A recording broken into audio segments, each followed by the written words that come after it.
ఇచ్చిన గౌరవ ముఖ్యమంత్రి గారికి, ఢిల్లీ తెలంగాణ సుప్రీంకోర్టు జడ్జిగా ఉన్నటువంటి పెద్దలు ఎప్పుడూ మాకు పెద్దలు చెప్పినారు. అన్ని రకాల సలహాలు ఇచ్చేటువంటి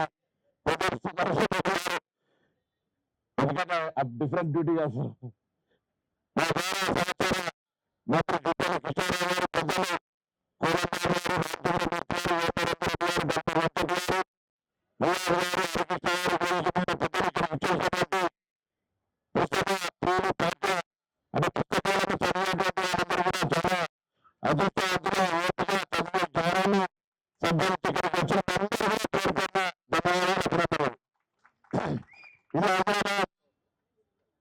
ఒక బుక్ ఫేర్ జరుగుతున్న సందర్భంలో ముఖ్యమంత్రి గారు అనేక సందర్భాల్లో మాట్లాడుకునే చెప్తుంది. ఈ బుక్ ఫేర్ సంబంధించి రాబోయే కాలంలో ఇంకా పెద్ద ఎత్తున యొక్క ఎన్టీఆర్ స్టేడియంలకు ప్లాట్ సంబంధించి మొత్తం విస్తీర్ణాన్ని తీసుకునే విధంగా అన్ని రకాల వసతులతో మొత్తం స్థాయి భారతదేశంలో ఉన్నటువంటి పుస్తక రచయితలు జ్ఞానాన్ని అన్ని రకాల ఉద్యోగాలకు సంబంధించి ఇక్కడ తీసుకొచ్చే విధంగా కార్యాచరణ తీసుకుని ఇక్కడి నుంచే మరి ప్రజల నిర్ణయం తీసుకుని ముందుకు పోవాలని ఈ బుక్ ఫేర్ ప్రారంభిస్తున్నటువంటి గౌరవ ముఖ్యమంత్రి గారు వచ్చి ఇంటర్మీడియట్ లేదా డిగ్రీ విద్యా ప్రైవేట్ ఇంజనీరింగ్ అందరూ ఇక్కడికి వచ్చి పాఠ్య పుస్తకాలు చదవడం విజ్ఞానం పెరిగితే తప్ప మనం తుఫాన్ బజార్లో ఆఫీసుల్లో కొనుక్కుని దొరికేది కాదు. జ్ఞానం కాదు, పుస్తకాలు కొనుక్కోవడానికి ప్రాముఖ్యతను వివరించే విధంగా ఈ బుక్ ఫేర్ సందర్శించమని ఒక మనం కూడా